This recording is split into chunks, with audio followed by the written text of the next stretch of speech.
Bienvenue sur Blockchain Addict, donc pour la première interview d'une longue série, on espère, où on a décidé d'interviewer un petit peu l'ensemble de l'écosystème crypto, que ce soit du côté de la DeFi, du côté des NFT, du côté des médias, puisqu'avec Antoine, on a chacun un petit peu notre palette d'expertise. Et donc, on commence avec toi, Imperator, enfin, tu fais partie de l'équipe d'Imperator, pardon. Pour faire simple et pour commencer simple, grosso modo, c'est une équipe derrière un Imperator qui est un validateur sur la blockchain. Vous avez commencé sur l'écosystème Cosmos et puis vous vous étendez progressivement à d'autres et vous vous étendez progressivement à d'autres blockchains. Ça m'a coupé, je sais pas pourquoi. Et voilà, donc tu m'arrêtes si je me trompe en ce qui concerne cette présentation brève et je te laisse un petit peu compléter si besoin. Oui, non, non, c'est bien ça, ouais. Alors, nous, Imperator, le business a commencé il y a environ 2 ans. On a d'abord commencé sur l'écosystème Cosmos avec des toutes premières chaînes comme Key, par exemple, d'autres blockchains comme Persistence, etc. Et au fur et à mesure, en fait, on s'est étendu sur d'autres blockchains, essentiellement Cosmos. Et ce qui a fait notre nom, en fait, essentiellement Imperator, c'est surtout au moment du lancement de la blockchain Osmosis, parce que on a des gens de notre team, en fait, qui ont travaillé sur l'aspect data lié à tout ce qui était en rapport avec le DEX Osmosis. Donc, ils ont fait, en fait, ce qui est aujourd'hui le site info d'Osmosis. Donc, c'est Imperator, en fait, qui fournit toutes les datas de la blockchain Osmosis pour la communauté. Et donc, on s'est fait un nom, en fait, via Osmosis. Au fur et à mesure, après, on a grossi sur l'écosystème Cosmos.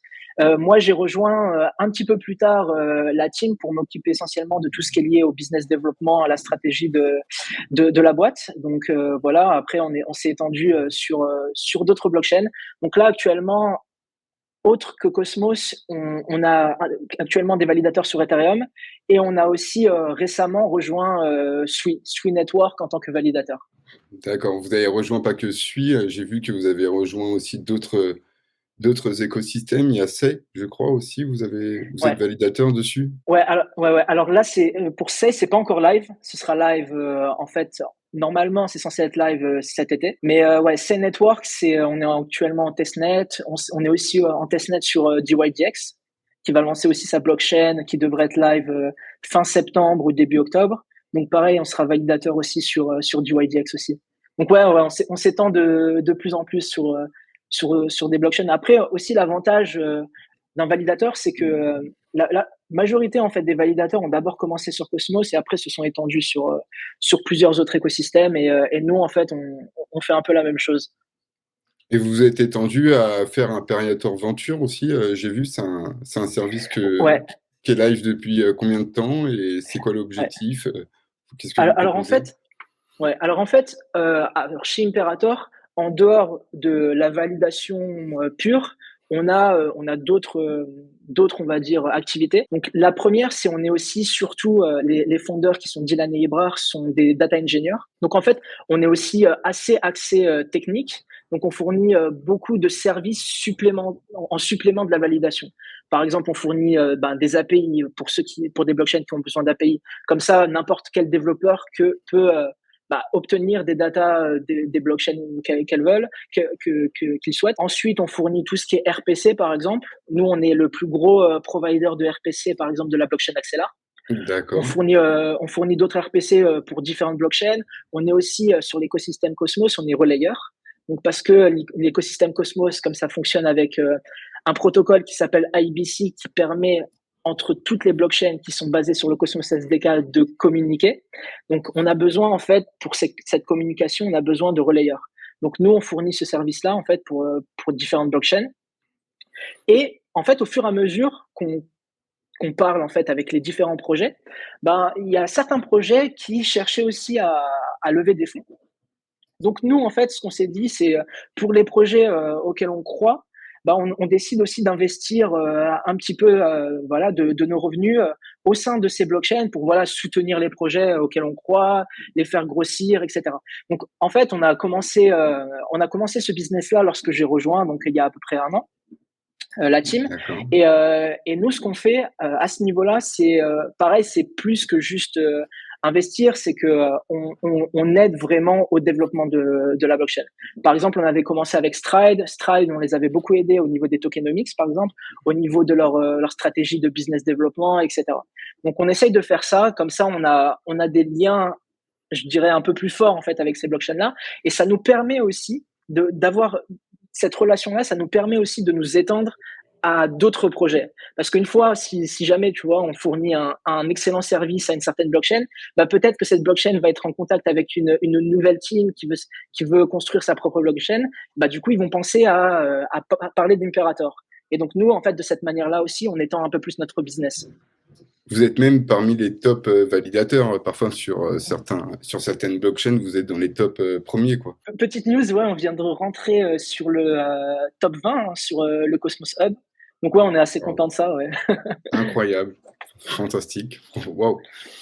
Et sur, par exemple, Axela, là, je voyais, quand vous mettez des données comme ça, c'est pas mal, on peut faire des calculs, mais là, c'est votre validateur, c'est les récompenses de vos validateurs journaliers ou c'est juste un exemple Alors ça, c'est en fonction du taux de staking. Donc ça, c'est en fait, c'est ce qui est général pour tout le monde. Donc ça, si tu veux faire le calcul, en fait, tu peux le faire, mais c'est vraiment le taux qui est appliqué à tout le monde. Après, en tant que validateur, il faut aussi penser à la commission, parce que chaque validateur prend une commission là-dessus. Et donc, sur les rewards qu'on gagne, il faut aussi enlever la commission. Par exemple, si c'est du 5%, enlever 5% au montant qui sont affichés. D'accord, ok, d'accord. Mais c'est les montants environ d'Imperator, du coup, que vous affichez Oui, voilà. Et que vous mettez à jour, du coup. Ouais, c'est ça. D'accord. Et on peut retrouver donc tous les écosystèmes sur votre site internet. Ouais. Alors, tous les écosystèmes qu'on valide. Que vous qu'on validez. valide. Ouais, D'accord. Et vous avez donc, vous allez être bientôt validateur sur d'autres blockchains. Là, j'ai Neutron. Vous avez dit oui. J'ai vu que sur ton profil Twitter qu'on peut suivre. Du coup, même sur Imperator, je crois que vous l'avez indiqué. Là, vous avez fait un très beau résumé que je vous invite à suivre, qui est vraiment très sympa, en tout cas, pour suivre toutes les actualités sur Cosmos, parce que vous traitez de tout. Ouais, ça c'est un point que j'essaye de faire du coup toutes les semaines, tous les dimanches. Je poste un thread sur Twitter qui permet en fait de récapituler un peu tout ce qui s'est passé durant la semaine sur l'écosystème Cosmos. Et après, oui, on fait aussi des guides, donc des guides de staking pour à chaque fois qu'on rejoint une nouvelle blockchain, en fait, pour que la communauté puisse comprendre comment staker des tokens chez un validateur, on crée aussi ce genre de guide-là. Ouais. C'est très complet. Merci beaucoup. Et oui, en fait, au niveau des blockchains qu'on va rejoindre, alors je les ai pas toutes en tête, mais ouais, on en a encore pas mal qui sont actuellement en testnet et qu'on va rejoindre. On en a beaucoup sur Cosmos. L'avantage, c'est que actuellement, je pense que c'est surtout depuis l'annonce d'YDX, il y a un an, qui disait vouloir construire sa propre blockchain sur le Cosmos SDK, on a vu énormément de demandes de nouvelles teams qui veulent construire pareil sur le Cosmos SDK. Et ouais, en termes de blockchain, on va avoir, par exemple, comme on l'avait cité, Say Network, DYDX. Nous, on suit aussi Lava Network, qui va être une sorte de réseau de RPC décentralisé. On va avoir, alors, je ne les ai pas toutes en tête. Alors, laisse-moi juste regarder. J'avais ouvert, mais j'avais vu qu'il y avait aussi dans vos ventures, j'avais vu qu'il y avait Skip. Que vous avez mis alors, ouais. Alors, Skip, ce ne sera pas une blockchain. Skip, c'est un protocole en fait qu'on utilise déjà. Et pour expliquer un peu ce qu'est Skip, alors ça permet en fait de capturer tout ce qui est lié au MEV sur l'écosystème Cosmos. Parce qu'en fait, actuellement sur l'écosystème Cosmos, en tant que validateur et en tant que utilisateur, par exemple, c'est très différent de ce qu'on a sur Ethereum. Par exemple, sur Ethereum, si on veut que la transaction passe avant une certaine autre transaction, on paye plus en gas fee. Sur Cosmos, ça marche pas du tout comme ça. Sur Cosmos, en fait, c'est vraiment première transaction qui passe, c'est la première qui est prise. Même si on paye plus en gas fee que la première qui passe, on passera pas en priorité. Ça marche pas du tout comme ça sur Cosmos. Et ce que Skip veut faire, c'est justement mettre ce système basé sur le gaz sur l'écosystème Cosmos.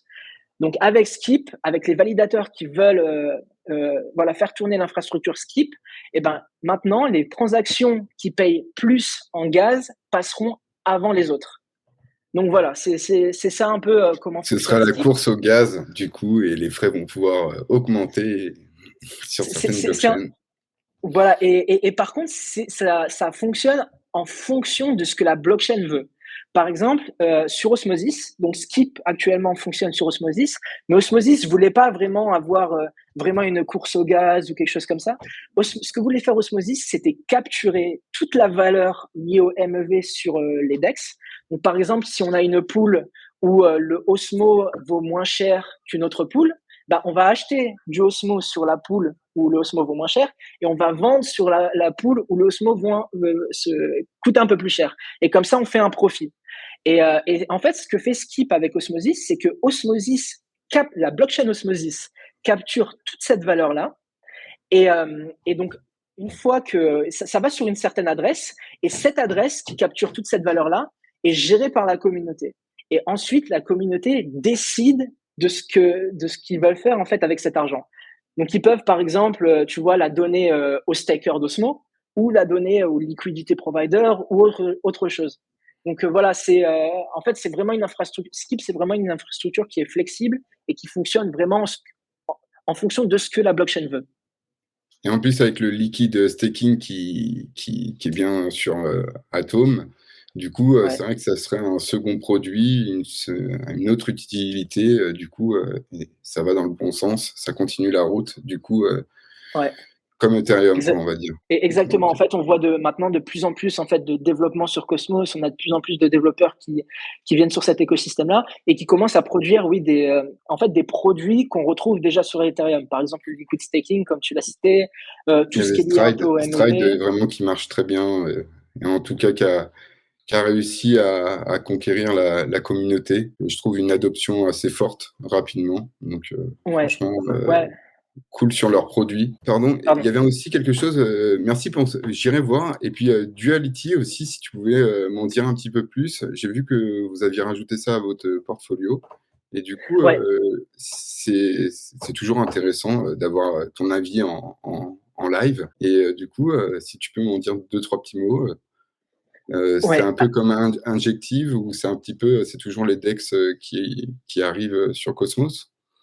Ouais, alors au niveau de Duality, bah déjà nous de notre côté, j'ai fait une interview avec le fondateur qui devrait sortir dans quelques jours normalement. Mais Duality en fait, c'est un DEX qui voudrait utiliser Interchain Security, qui est une nouvelle feature du Cosmos Hub. Donc Interchain Security, ça permet en fait à des projets de créer en fait sa chaîne, mais en obtenant directement la sécurité économique du Cosmos Hub. Et le Cosmos Hub actuellement a environ 2 milliards de sécurité économique. Donc c'est vraiment une plus-value parce que ça permet en fait aux différents projets qui arrivent d'obtenir en fait d'être sécurisés dès le départ.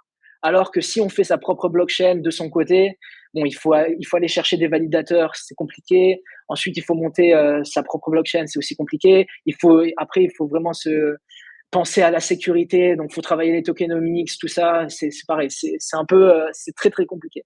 Donc là, on a vraiment une proposition de valeur avec Interchain Security. Et l'idée, en fait, de Duality, c'est de proposer un DEX donc qui est quand même assez différent de ce qu'on a, par exemple, sur Uniswap ou sur Osmosis actuellement. Alors, il y a deux différentes manières. Donc, déjà, en fait, Duality veut proposer un AMM. Donc, AMM, c'est ce qu'on retrouve déjà sur Uniswap. Hein. On met un token, on l'échange contre un autre token, et puis voilà. Et ils veulent aussi mettre en place ce qu'on appelle aussi un order book. Donc, ce qui ressemble un peu plus à ce qu'on a sur les centralized exchanges, comme sur Binance, etc. Où on peut vraiment poser des ordres limites. Voilà, si on veut acheter à un certain prix, etc. Donc, Duality veut proposer les deux. Donc, on aura une fonction AMM, une fonction order book. Et en plus de ça, eux, ils veulent aussi travailler sur, c'est ce qu'on appelle la curve de liquidité. Donc, en fait, chaque AMM a une certaine courbe. Donc, par exemple, Uniswap a sa propre courbe qui donne en fait à tous les utilisateurs. Osmosis, pareil, a sa propre courbe. Et Duality, en fait, voudrait être flexible au niveau des courbes. Donc, par exemple, si on est un liquidity provider sur le DEX Duality et qu'on cherche à avoir une certaine fonction mathématique spécifique en fonction pour créer sa pool, eh ben, l'utilisateur pourra mettre sa fonction directement sur Duality et créer sa pool en fonction de ce qu'il souhaite. Donc ça, c'est quelque chose qu'on retrouve pas sur d'autres DEX. Et un autre point, c'est que c'est ce qu'on disait par rapport au MEV, les arbitrages entre les différentes pools, etc. C'est que Duality, eux, veulent faire un peu comme ce qui s'y fait sur Osmosis. Donc, ils vont travailler avec Skip et on aura la blockchain Duality qui va récupérer en fait toute la valeur et va faire tous les arbitrages entre les différentes pools qu'on retrouve sur Duality. Donc, va capturer cette valeur-là. Et eux, en fait, ce qu'ils veulent faire, c'est ils veulent donner cette valeur aux liquidity providers dans les pools Duality. Ouais, parce qu'en fait, ce qu'ils voient, en fait, le souci qu'ils voient actuellement sur les AMM qu'on retrouve partout, par exemple Uniswap, c'est que les liquidity providers ont ce qu'on appelle de l'impermanent loss. Donc, en donnant de la liquidité, ils peuvent potentiellement aussi perdre de la valeur sur ce qu'ils ont mis en fait dedans. Et en fait, du coup, Duality veut résoudre ce problème-là en capturant en fait tout ce qui est lié au MEV sur les DEX et redonner cette valeur-là aux liquidity providers pour compenser l'impermanent loss. Et puis, il n'y aura pas que Osmosis, du coup, on aura d'autres solutions, parce que c'est vrai que Osmosis est beaucoup utilisé, mais il y a d'autres AMM, mais il n'y en a pas tant que ça. Et du coup, c'est bien pour l'innovation, voilà, si c'est tout, s'il n'y a qu'un acteur, du coup, ça ne force pas à l'innovation. Et du coup, plus il y a d'acteurs, plus l'innovation va se créer rapidement. Ok, c'est super, merci pour ces explications. J'irai creuser un petit peu plus parce que je vois qu'il y a une très bonne team. Et du coup, j'irai creuser. Juste au niveau de la roadmap, donc actuellement, alors ils sont en cours d'audit Duality. Ils vont se lancer une fois que l'audit est fini et qu'ils ont corrigé peut-être tous les potentiels bugs. Ils vont se lancer ensuite en testnet sur Interchain Security. Alors ensuite, une fois que le testnet passe, il y aura une proposal sur la gouvernance du Cosmos Hub où la communauté et les validateurs vont voter pour accepter Duality en tant que consumer chain ou pas. Et si jamais ça passe, cette proposal passe, alors du coup, Duality devient officiellement une consumer chain. D'accord. D'accord. Maintenant, tous les projets vont faire comme ça, sûrement des votes pour... ça va être la tendance de faire un vote pour passer cette étape. Alors en fait, c'est vrai que là, comme Interchain Security, ça vient de se lancer. Du coup, on a pas mal d'équipes qui sont intéressées pour utiliser ça. Et s'ils veulent utiliser ça, ça passera forcément par la gouvernance.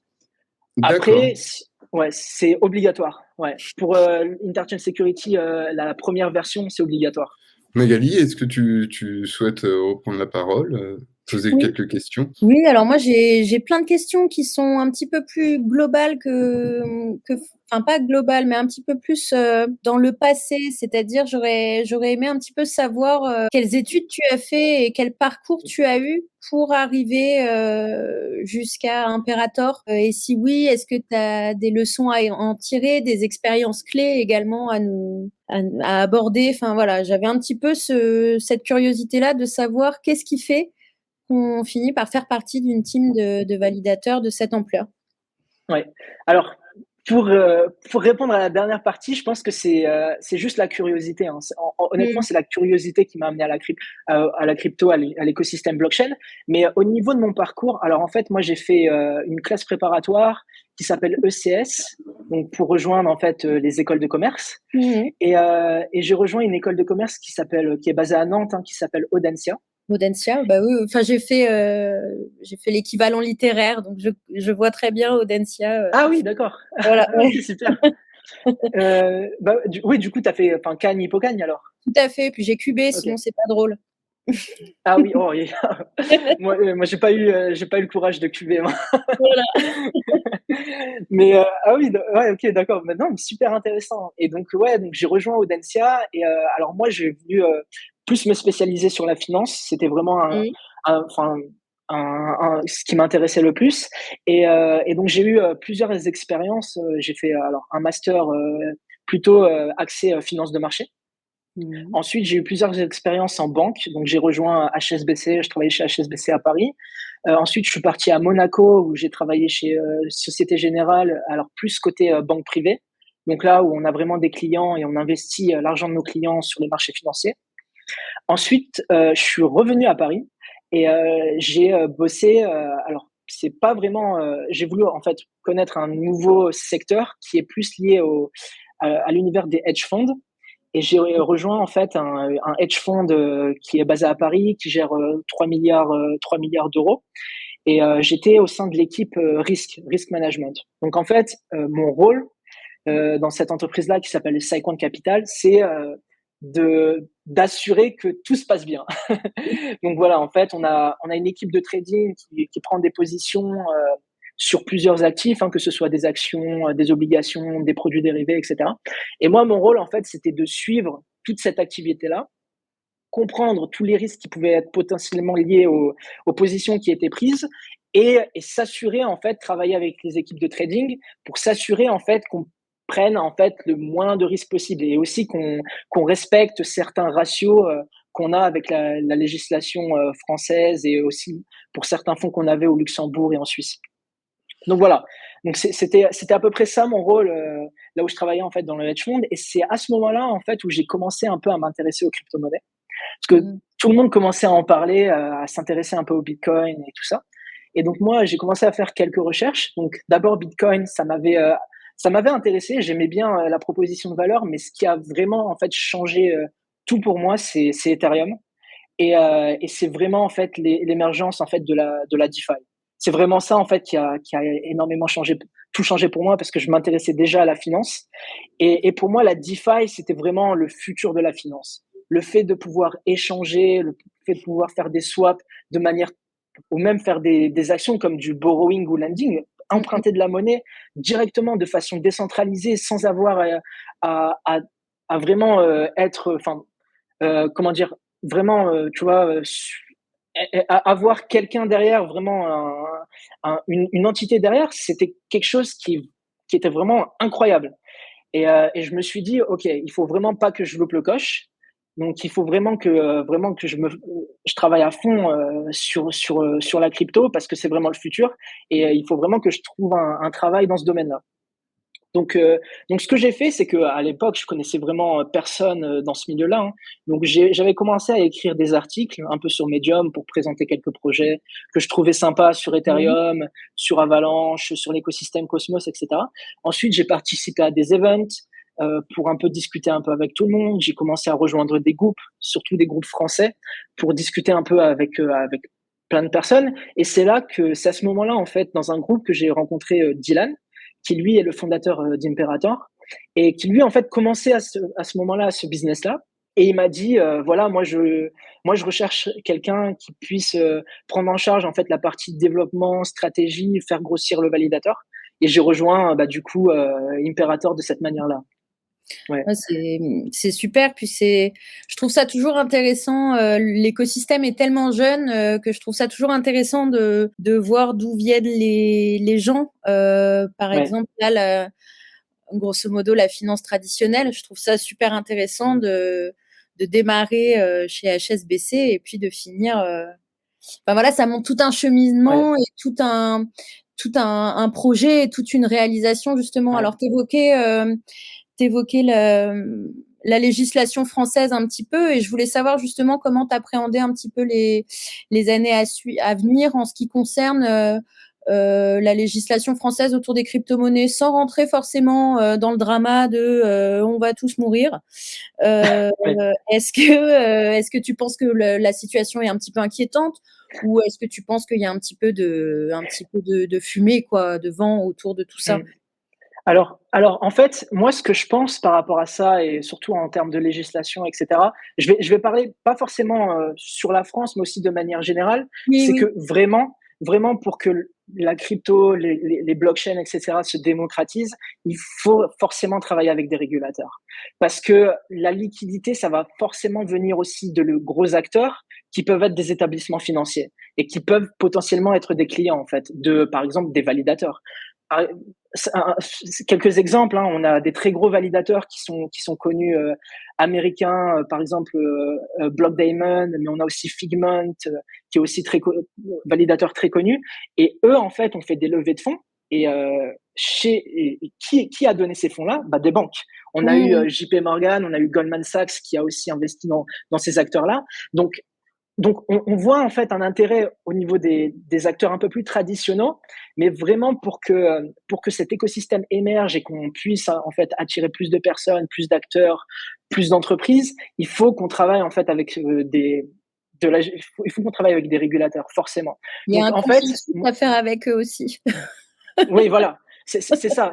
En fait, je pense que le travail qu'il y a à faire, c'est après faire beaucoup de discussions pour vraiment leur faire comprendre la plus-value qu'apportent les blockchains et leur faire comprendre en fait qu'il y a vraiment un intérêt derrière, que c'est pas simplement de la spéculation ou que ça, tu vois. Il faut vraiment leur montrer qu'il y a vraiment un intérêt derrière, qu'il y a de l'utilisation, que voilà, qu'il y a beaucoup de personnes qui utilisent ce genre de produit, que ça peut vraiment apporter quelque chose. Et en fait, c'est à force de discuter avec eux que eux en fait vont comprendre comment ça fonctionne et vont travailler avec les différents acteurs. Mais ouais, ce que je vois, par contre, ce qui fait peur, c'est un peu ce qui se passe autour de la SEC et Ouais. d'autres, enfin, et des boîtes comme Coinbase qui commencent à avoir peur et qui commencent à songer en fait à quitter les États-Unis pour partir vers d'autres pays pour continuer à proposer leurs services. Moi, je trouve que c'est vraiment c'est une grosse perte en fait déjà pour les États-Unis. Mmh. Enfin, c'est vraiment ils se tirent une balle dans le pied parce que c'est quelque chose, tu vois. La blockchain, c'est aujourd'hui quand même un secteur qui commence à devenir assez important, un secteur qui embauche, un secteur où enfin, voilà, c'est des entreprises. Coinbase est listée au Nasdaq, etc. Donc enfin, il y a quand même des audits derrière, etc. Tout à fait. Enfin, pour moi, c'est vraiment se tirer une balle dans le pied d'être vraiment réticent à ce genre de business. Non, puis surtout une société comme Coinbase qui a toujours eu plus ou moins un discours pro-régulation. Oui, Ils ont jamais trop cherché à partir en soi. Hein. ouais, Ils ont utilisé les procédures qu'ils peuvent utiliser, mais il n'y a jamais eu de véhémence de leur part envers ouais. l'organisme d'État américain. Donc c'est vrai que la situation, elle est. Après, bon, on touche de la peau de singe. Pour le moment, on n'en est pas là encore en France, même s'il y a il y a une certaine épée de Damoclès qui pèse un peu parfois au-dessus de nos têtes. Travaillant dans un média, personnellement, je m'en rends compte au Oui, quotidien, de faire très attention à ce qu'on dit, comment on le dit, pour pas que ouais. la régulation l'interprète mal. Le pire, c'est ça, c'est qu'on est dans de l'interprétation. Mmh. Notre côté, l'écosystème, sur la régulation, on interprète ce qu'ils nous disent, et puis inversement, la régulation interprète beaucoup un article qui va être sur telle crypto-monnaie, tout de suite, on va vouloir la vendre, tout de suite, on va vouloir. Enfin voilà, c'est vrai qu'en ce moment, il y a ça un petit peu qui tourne. Et voilà, je me demandais un petit peu comment c'était abordé. Et puis, est-ce que pour vous, d'après vous, oui, c'était un défi, ou est-ce que les défis sont plutôt technologiques? Par exemple, je voyais par rapport à votre Imperator, il y a aussi le défi de l'interopérabilité. Ouais, Donc voilà, en réfléchissant un petit peu à l'interview, voilà, je m'étais posé un peu comme axe, oui, qu'il y avait le défi de la régulation et puis le défi ouais, technologique qui était peut-être plus au ouais, final difficile à surmonter. ouais, ouais, ouais, mais c'est vrai que oui, il y a aussi, et même, tu sais, au niveau des assets, actuellement, on ne sait pas encore ce que c'est. Par exemple, est-ce que, enfin, il y a un grand débat, hein, aux États-Unis. Est-ce qu'on considère ça Alors, comme, c'est enfin, petit. comme une action? Est-ce que c'est de l'equity? Est-ce que c'est, enfin, il y a encore un vrai débat. On ne sait pas encore vraiment ce que c'est, enfin voilà, une crypto. Donc il y a encore tous ces débats-là. Il y a encore pas mal de travail à ce niveau-là. C'est encore un peu flou. Et vu que pour moi, il y a encore un décalage entre ce qui se passe aux États-Unis et ce qu'on voit en France. Ce genre de débat qu'il y a déjà aux États-Unis, on l'a pas encore forcément en France. Mais ça arrivera un jour ou l'autre. Et oui, au niveau des défis, alors nous, en tant que validateurs, alors le défi que je peux voir et auquel je peux penser, c'est alors au niveau de l'interopérabilité, le plus gros défi auquel on réfléchit beaucoup, c'est au niveau des blockchains surtout. Parce qu'en fait, nous, notre rôle, c'est vraiment de sécuriser des blockchains et de valider des transactions qui passent sur les blockchains. Et actuellement, ça c'est ma vision assez personnelle, mais c'est ce que je vois, je pense, auquel on va arriver, c'est qu'on aura beaucoup moins en fait de blockchain de layer one qui vont se lancer, et donc ça fera potentiellement en fait, nous on aura potentiellement moins de business en termes de lancement sur de nouvelles blockchains. Parce qu'actuellement, on a déjà beaucoup de blockchains qui sont déjà très bien implantées. Ouais, on a Ethereum, on a voilà, les blockchains Solana. Voilà, on a quelques blockchains qui arrivent. On a eu Sui et Aptos, mais je pense qu'on en aura de moins en moins et on aura plus en fait de l'extension au niveau verticalement, donc qui se feront en fait au niveau des layer 2 et potentiellement ensuite au niveau des layer 3. Et donc nous, en termes de business, donc si on a de moins en moins de blockchains qui se lancent, bah du coup on sera de moins en moins validateurs en fait sur d'autres blockchains. Et donc il y aura vraiment un vrai challenge pour les validateurs sur ok, est-ce que on reste sur ces blockchains là, mais qu'est-ce qu'on peut faire d'autre comme service? Donc moi ce que je vois, c'est les validateurs vont commencer à proposer de nouveaux services autres que de la validation, que ce soit lié par exemple au niveau des data ou au niveau d'infrastructures par exemple. Et aussi alors un segment en fait qui m'intéresse particulièrement, c'est au niveau des relations entre les L2 et les L1. Donc on a en fait ce qu'on appelle un séquenceur. Donc par exemple, si on prend le cas d'Ethereum, on a des L2 comme Arbitrum par exemple, ou tout ce qui est Starkware, Starknet par exemple, qui sont des L2, mais qui ont un séquenceur qui est totalement centralisé actuellement. Donc, c'est géré par les core teams. Par exemple, sur Arbitrum, c'est Arbitrum Inc. qui gère le séquenceur. Et il n'y en a qu'un seul. Et pour que les L2 soient vraiment viables, il faut vraiment décentraliser cette partie-là. Parce que sinon, enfin voilà, c'est de la centralisation. Tout ce qui est, tous les problèmes liés à la censure, etc. Si c'est de la centralisation, on aura de la censure, etc. Donc ça c'est un problème. Donc je pense que il y aura vraiment un challenge à décentraliser ces parties-là. Et je pense personnellement que les validateurs pourront potentiellement jouer un rôle à ce niveau-là, qui vont commencer à faire tourner des séquenceurs. Et ouais, donc voilà, donc il y aura un challenge à ce niveau-là. Je sais que par exemple Arbitrum, j'avais vu les stats il y a 2 jours. Alors Arbitrum, ils ont leur séquenceur et Arbitrum, ça leur paye annuellement 20 millions de dollars de faire tourner ce séquenceur-là. Donc voilà, est-ce qu'ils ont vraiment envie de faire décentraliser cette partie-là alors que ça leur rapporte énormément d'argent? Potentiellement pas, mais de l'autre côté, si on veut vraiment que les L2 soient viables, il faut vraiment décentraliser cette partie-là. Et potentiellement, les validateurs auront un rôle à jouer à ce niveau-là. Surtout que le jeton sert qu'à gouverner, d'après mes souvenirs, sur cette gouvernance. Ouais. Et le premier vote n'a pas été fructueux. C'est mal passé. Voilà, parce qu'il y a eu beaucoup de discussions sur le premier vote. Du coup, l'exemple de Arbitrum. Ok, ça c'est.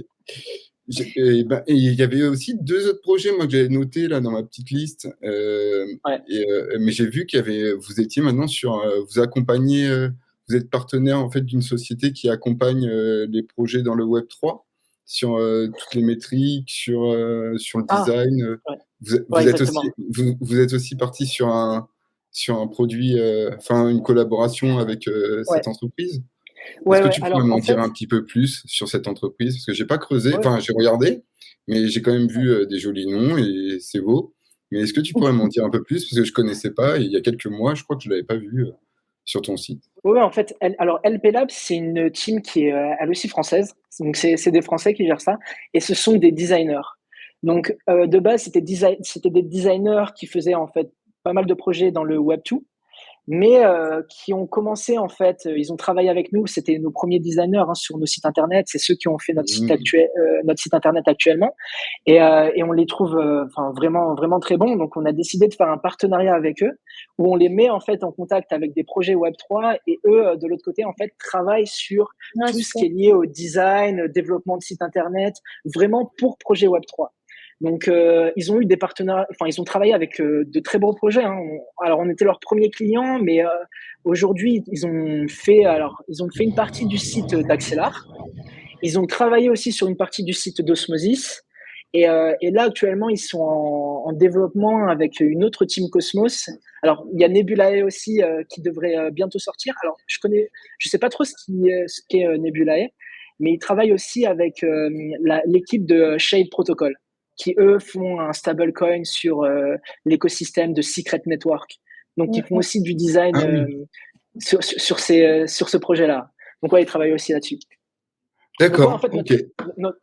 notre volonté, en fait, c'était d'aider un peu plus les vraiment designers français, parce que c'est vrai qu'en Web 3, Et puis on en il y a cherche. encore il y a encore du travail à faire côté design, et je pense que voilà, pour des gens en fait qui veulent vraiment se lancer en design Web 3, il y a quand même un gros marché.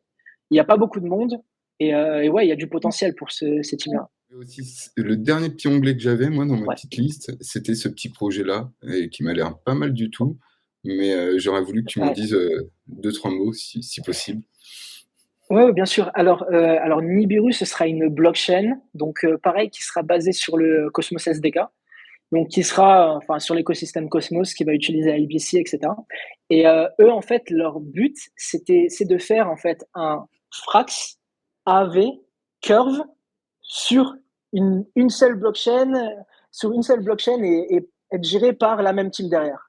Donc comme ça, Rien on que a ça. enfin de la composante.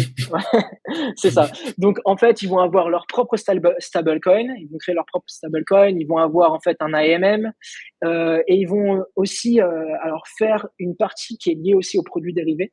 Donc ils voudraient aussi faire un peu ce que fait DYDX avec tu sais, les perps, etc., prendre des positions en produits dérivés avec un peu de leverage, etc. Donc, Nibiru voudrait aussi avoir une partie comme ce que fait DYDX. Donc, ce sera en fait tout ça au sein d'une même blockchain. D'accord, d'accord. Ouais, parce que moi, j'avais testé Engine Protocol, mais j'avais trouvé ça pas mal. Et ça existe depuis D'accord. longtemps. Et moi, je sais que l'UX m'a convaincu. Et bah, j'y retourne régulièrement. Et je pense que plus on aura des produits dérivés sur Cosmos, mieux ce sera. De toute façon, Ouais, il en faut. Donc, ouais. d'accord, ok, je connaissais pas du tout. Merci, Ouais. c'est tout Alors, nouveau. ça devrait se lancer. Normalement, c'est pareil, c'est prévu pour cet été, le lancement. On ne sait pas s'il y aura des airdrops, du coup, Cam, sur les Alors, prochains de Cosmos. J'ai vu qu'il y avait normalement Neutron à récupérer cette semaine, ouais, je crois. ouais, Euh, Est-ce que ouais. Alors, tu je as sais plus si d'autres cette alphas? semaine ou. Je crois que c'est bien cette Euh, semaine. Je l'ai marqué dans ma ok. to-do list. Normalement, en tout cas, s'ils respectent déjà enfin, le premier bloc a eu un peu de retard, je crois. Euh, Ouais, ouais. il y a eu une histoire avec les validateurs tels que Coinbase, en tout cas, je sais qu'ils, je sais plus, Il y a eu pas mal de soucis en fait avec le lancement de Neutron. Je peux en parler un peu plus hein, à ce niveau-là, c'est que en fait là avec Interchain Security, il y a les validateurs qui sont sur le Cosmos Hub doivent faire tourner en fait en même temps la blockchain Neutron. Et en termes de sécurité, il y a certains validateurs qui ont pas mal d'infrastructures, qui ont un truc, qui ont des systèmes assez protocolaires, comme il y a plusieurs personnes derrière et tout. Donc, ils veulent prendre leur temps avant de toucher à quoi que ce soit. Donc, les plus gros validateurs comme Coinbase, je crois que Figment aussi, il y a eu Blockdaemon, il y a eu Everstake, etc. Ont pas en fait ils ont pas fait tourner leur node Neutron au lancement. Donc, du coup, en fait, nous, pour faire tourner la blockchain Neutron et qu'il puisse y avoir des blocs, il fallait au moins 66% du voting power du Cosmos Hub. Donc, si les gros validateurs qui ont le plus de les- voting power ne se lancent pas, bah, du coup, la blockchain va pas tourner. Donc voilà, il fallait attendre, voilà, donc on a eu d'abord les petits validateurs qui ont commencé à faire tourner, ensuite suite, et après on a réussi à arriver à 66%, mais ça a pris pas mal de temps, ouais. C'est pour ça qu'il y a eu un peu de retard. D'accord, bah merci pour Exactement, l'explication. ouais. Mais ça a été un petit Ouais. sujet, j'ai remarqué quelques petits traits dessus. Et tu allais dire par rapport au airdrop, normalement ça devrait arriver la saison des airdrops sur Cosmos.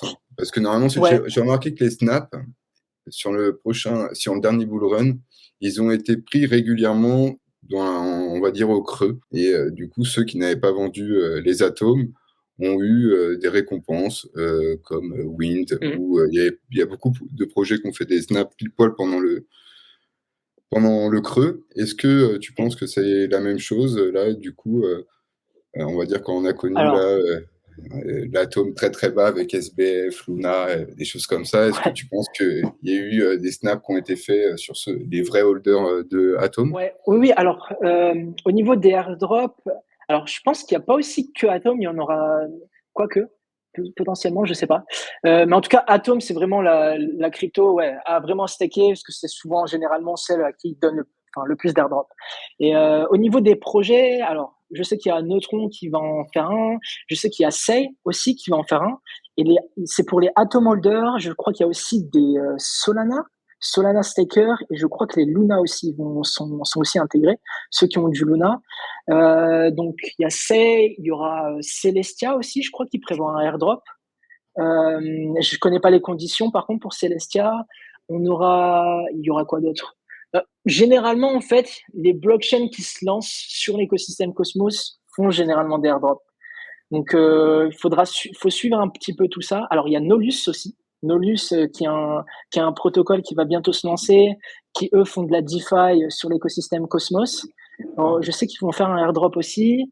Ouais, je les ai pas tous en tête, mais il y en a pas mal. Ouais. Il y en aura quelques-uns du coup qui vont arriver. Ouais.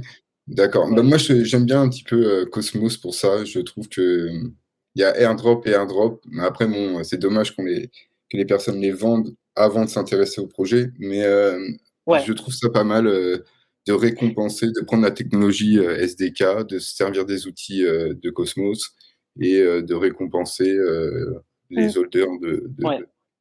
Je trouve la logique assez sympa. Et Ouais. j'ai toujours par rapport à Cosmos, c'est vrai que je l'exploite depuis longtemps, mais j'ai l'impression que c'est un grand jardin où il y a du bon terreau partout. Et du Ouais. coup, les projets se sont installés comme ça, c'est pour un peu imager, et s'installent un peu n'importe comment. Ça veut dire qu'ils se concertent pas et qu'ils s'installent les uns à Ouais. côté des autres, font des choses en même temps. Mais au moins, il y a du bon terreau et c'est la même technologie. Et en fait, il y a pas de, les projets sont pas obligés d'apprendre un langage spécifique, d'être en fait sur un layer. Ils peuvent vraiment se Ouais. mettre et ça, c'est ce que j'apprécie. C'est vraiment dans l'esprit. C'est pour ça que tout de suite, j'ai un peu accroché à Cosmos et que j'apprécie par rapport à d'autres écosystèmes qui peuvent être meilleurs sur d'autres points, mais c'est pas construit dès le départ. La base n'est pas. Toi, si tu pourrais l'imager un petit peu, Cosmos, tu l'imagerais comment comment toi, Ouais. tu l'expliques à une personne lambda très rapidement? C'est quoi pour toi, Cosmos, au départ? Ouais. Alors en fait, Cosmos, c'est vraiment, ça a été créé avec vraiment une vision particulière, une philosophie particulière. C'est la première vision en fait, c'est que l'écosystème crypto sera forcément multi-chain, forcément. Et si ce monde est multi-chain, alors il faut avoir une technologie capable qui permet en fait à toutes ces blockchains de communiquer les unes avec les autres. Et donc Cosmos en fait a été créé à partir de vraiment cette philosophie-là. Et ils ont créé du coup ils ont créé un SDK. Donc d'abord le premier gros point c'était le Cosmos SDK, donc qui permet à n'importe qui d'utiliser cette technologie-là pour créer sa propre blockchain assez facilement. Moi j'ai parlé en fait avec pas mal de teams qui sont en train de construire avec le Cosmos SDK. Je leur ai dit pourquoi Cosmos, pas un autre, et pas un autre écosystème. Ils m'ont clairement dit parce que Cosmos, le SDK, tout est très bien documenté, tout est simple, c'est très simple de construire ça. En tant que développeur, c'est très simple de construire sa blockchain sur le Cosmos SDK. Donc voilà, il y a eu ce premier point. Ensuite, il y a eu le deuxième point qui est IBC, donc qui est le protocole qui permet de manière décentralisée, sécurisée, de communiquer et de transférer des tokens d'une blockchain à l'autre. Donc pour moi, actuellement, IBC, c'est le meilleur système de bridge qu'on a, tout écosystème confondu, tout écosystème crypto confondu. C'est vraiment un protocole. Les fees sont vraiment pas chères, c'est impressionnant. C'est pas cher. On peut réclamer, c'est limite addict parce qu'on peut aller vraiment réclamer au bout de quelques dollars, alors que sur d'autres écosystèmes, il faut attendre vraiment un minimum. Alors que là, on peut juste pour tester, on voit des centimes, un peu comme Solana. Enfin, voilà, d'accord. Et l'avantage d'IBC, c'est que c'est un protocole, en fait, c'est vraiment un protocole qui est décentralisé, c'est géré par des validateurs, c'est pas une multisite derrière ou quelque chose comme ça où on a 2, 3, 4 personnes. C'est voilà, c'est vraiment, c'est décentralisé, c'est sécurisé. Et l'avantage aussi d'IBC, je dirais, c'est que ça permet pas simplement de faire des transferts de tokens. Ça permet aussi de faire plein d'autres choses. Là, ce qu'on a actuellement, par exemple, Strike qui utilise ce qu'on appelle interchain account. Donc, on peut, d'une blockchain, par exemple, si je suis sur la blockchain Stride, je peux gérer une adresse directement sur le Cosmos Hub. Donc, avec mon adresse Stride, je peux gérer une adresse Atom, une adresse Cosmos. C'est assez incroyable. Et donc, voilà, en fait, c'est vraiment un protocole de messages, en fait, décentralisé. On peut faire plein de choses avec IBC. Et donc, voilà, c'est vraiment propre à l'écosystème Cosmos. Actuellement, on a des équipes qui sont en train de travailler pour exporter IBC à d'autres écosystèmes. Par exemple, il y a l'équipe Polymère qui travaille sur voir comment faire pour mettre IBC sur Ethereum. Parce que c'est vrai que sur Ethereum, en fait, il y a eu, et même ailleurs, hein, il y a eu pas mal de hacks, de bridge, etc. IBC n'a jamais été hacké pour le moment. Et pour moi, ouais, en termes d'infrastructure, en termes de décentralisation, en termes de sécurité, c'est vraiment un protocole très très solide. Donc ouais, donc c'était ça en fait la vision vraiment de Cosmos, c'est fournir en fait un kit de développement plus un kit qui permet d'échanger avec d'autres blockchains de manière très simple. Et moi, en fait, de ce que je vois autour de moi avec d'autres équipes, ceux qui sont en train de construire leur propre blockchain, c'est vraiment ce qu'ils aiment sur Cosmos, c'est qu'ils peuvent implémenter vraiment ce qu'ils veulent. Par exemple, on a DYDX qui veut faire son propre order book sur sa propre blockchain, il peut le faire. Donc, il travaille là-dessus pour le faire.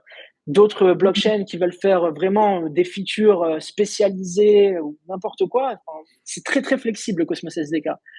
N'importe qui peut Et faire. je trouve que la communauté communique quand même avec tous les projets. Là, on voit que Axelarp a aussi proposé là, avec un NFT avec les camions là, pour tous les gros acteurs. Mais je trouve qu'il y a quelque chose entre tous ceux qui construisent. En tout cas, il y a du dialogue.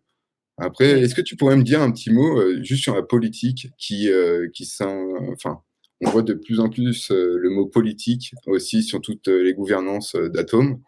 Est-ce que tu peux enfin, pas rentrer dans vraiment le sujet, mais me dire toi ce que tu en penses comme ça. Est-ce qu'il faut qu'il y ait un petit peu de politique, pas du tout, ou voilà. Est-ce que ça amène du bien? Juste quelques petits mots là-dessus, si possible. Ouais. Alors, au niveau de la politique, bon, les débats, c'est surtout sur Atom. C'est surtout cette chaîne-là qui fait quand même beaucoup parler d'elle au niveau de la gouvernance.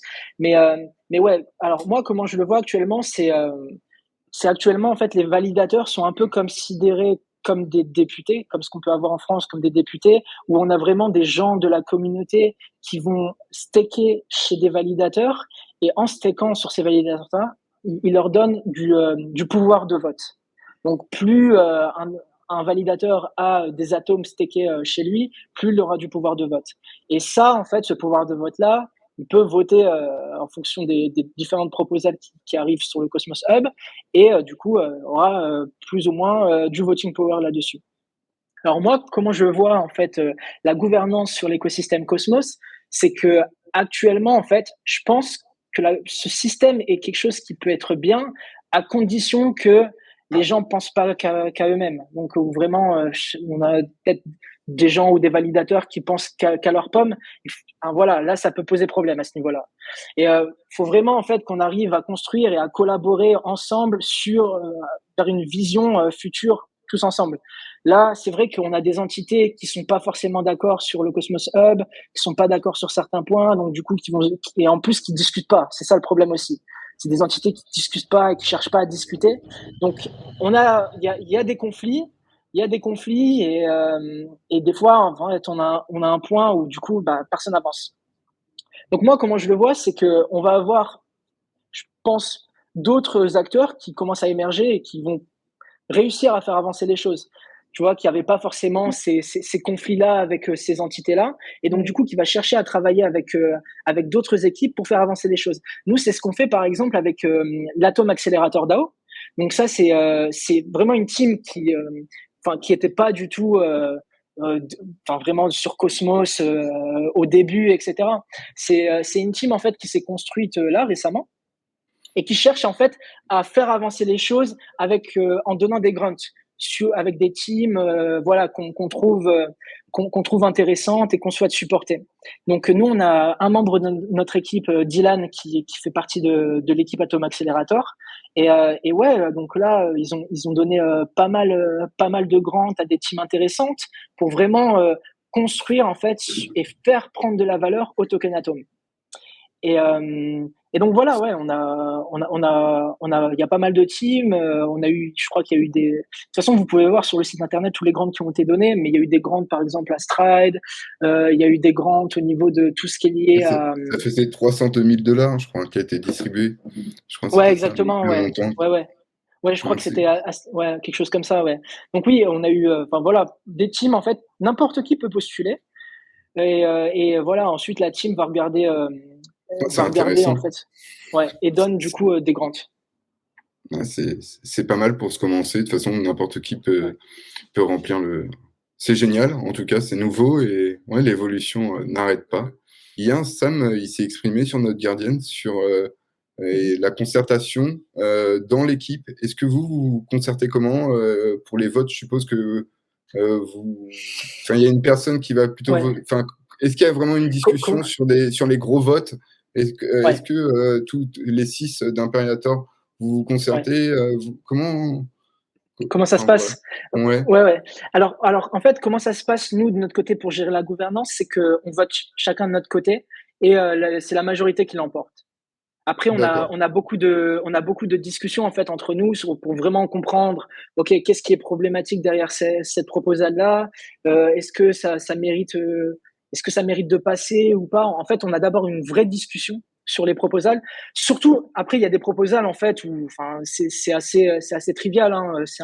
Par exemple, je sais pas, ouvrir un channel IBC ou quelque chose comme ça. Bon, ça c'est des fois c'est oui. Enfin voilà, il y a des trucs triviaux qui sont assez triviaux, mais sur vraiment les proposals qui potentiellement posaient problème, là on a une vraie discussion tous ensemble et ensuite on a un vote en interne et c'est la majorité qui l'emporte.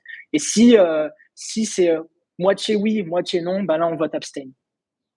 D'accord, ok, ouais. Ça marche. Et vous votez tout le temps sur chaque écosystème, vous votez ou parfois comment dire, à chaque fois vous votez, ouais. Vous mettez oui, non, ou je m'abstiens. Non, alors en fait, on vote tous ensemble lorsqu'il y a une proposal qui pose problème. Quand c'est des proposals, on a généralement en fait des chaînes dédiées et quand c'est des proposals qui sont assez simples ou qui demandent pas forcément un gros travail d'étude, là il y a la personne dédiée qui a ces chaînes dédiées là vote. Ok, d'accord. Mais il y a toujours un suivi en fait de tout le monde et après on est assez ouvert en fait nous au sein de notre équipe et dès qu'il y a vraiment quelqu'un doute sur une blockchain par exemple si la personne qui est dédiée à Osmosis a un problème sur une certaine proposal, bah du coup on en parle tous ensemble. J'ai appris plein de trucs en tout cas, merci Cam sur le fonctionnement du validateur et merci. Et toi Mag, est-ce que tu voulais rajouter quelque chose? Pardon. Non, je voulais pas nécessairement ajouter quelque chose en termes de questions. Toutefois, une petite remarque un peu globale, qui est qu'au final, un peu en fil rouge de l'interview, ce qui est souvent revenu au cœur du sujet, ça a été la communauté. La gouvernance et la notion de vote, quelle qu'elle soit interne à une entreprise, interne à un projet, un protocole, etc. Et du coup, je trouve ça assez intéressant et représentatif de ce qu'on appelle communément le Web 3. Voilà. Au final, quand on le verra dans le montage, vous avez commencé la discussion tous les deux en parlant de communauté, etc. Et vous la clôturez là-dessus, donc je trouve ça assez intéressant. Voilà. Ouais. Mais tu sais, et surtout, en fait, je dirais surtout sur l'écosystème Cosmos, on a une communauté qui est très différente de ce qu'on peut voir sur Ethereum, Avalanche ou autre. Et c'est quand même une communauté qui est assez soudée et qui a un fort poids sur les décisions des chaînes, sur les validateurs. Et tout. Donc c'est les réseaux aussi. Hein. Nous, moi, je m'en rends compte en qualité de média. On s'en rend compte. La communauté Cosmos, tu fais attention à ce que tu dis, etc. Parce que il faut pas se louper. Ils sont nombreux et ils sont. Et puis en plus, alors ça, c'est mon point de vue un peu plus extérieur. Mais le fonctionnement de Cosmos fait qu'ils sont obligés d'être solidaires entre eux pour trouver les airdrops, pour trouver les. Oui. Exactement. Trouver les trucs et les astuces pour Exactement, pouvoir sur la blockchain et dans l'écosystème. Et je rajouterais que Kepler a démocratisé la gouvernance parce que sur MetaMask, il faut aller sur Snapshot. Alors que là, sur Kepler, c'est juste dans le panneau et du coup, on va dans gouvernance, c'est quelques centimes et en plus, on a potentiellement un airdrop. Alors même si on la lit de haut en bas, ok, mais je trouve que ça a été le premier écosystème à mettre la lumière sur la gouvernance. Alors peut-être qu'on ne lit pas chaque proposal, mais Kepler a joué un rôle essentiel sur les proposals des blockchains. Ouais, je suis d'accord. Et même en soi, Cosmos est très innovant en termes de gouvernance parce que Cosmos, c'était vraiment une des toutes premières blockchains qui a installé un module de gouvernance dans le corps du SDK. Alors que des blockchains comme Ethereum, par exemple, il n'y a pas du tout de gouvernance en termes au niveau de la chaîne, de la blockchain. Il n'y a pas de gouvernance sur Ethereum. La gouvernance, elle se fait sur les protocoles qui se construisent sur Ethereum. Par exemple, on va dire Uniswap ou autre. Ouais, voilà, exactement. Alors que Cosmos, c'est vraiment au cœur même, la gouvernance est vraiment intégrée au cœur même de la chaîne. Et en puis chaque chaîne, après, en plus, on peut voter et du coup, en plus, ça inscrit, les votes sont inscrits. Exactement. Ouais. Et en stakant, du coup, tu sécurises la blockchain, tu gagnes des rewards et tu as aussi du pouvoir de gouvernance. Et ça crée de l'activité, du coup, en plus, sur la blockchain.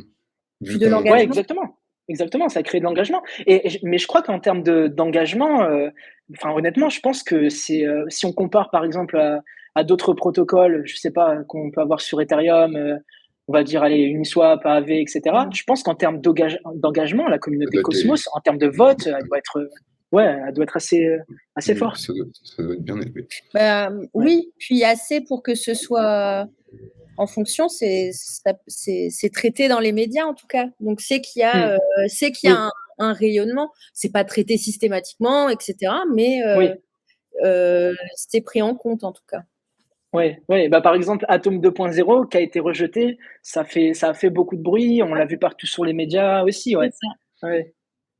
Alors que quelque chose de rejeté, je sais pas, dans un autre protocole, on va pas forcément en parler. Oui, mais c'est aussi une manière de montrer que Cosmos, c'est vraiment décentralisé. C'est vraiment, tout le monde peut donner son avis et tout le monde a un choix. Qu'il y ait une proposal qui soit pas passée, la communauté peut rejeter une certaine proposal. Alors que je pense, côté Ethereum, c'est l'Ethereum Foundation qui donne des directives et on avance de cette manière-là. Oui, c'est vrai. Merci, Cam, en tout cas, pour cette première interview. Merci beaucoup. Avec plaisir. Avec plaisir et merci de m'avoir invité. C'est un plaisir d'avoir pu discuter avec vous.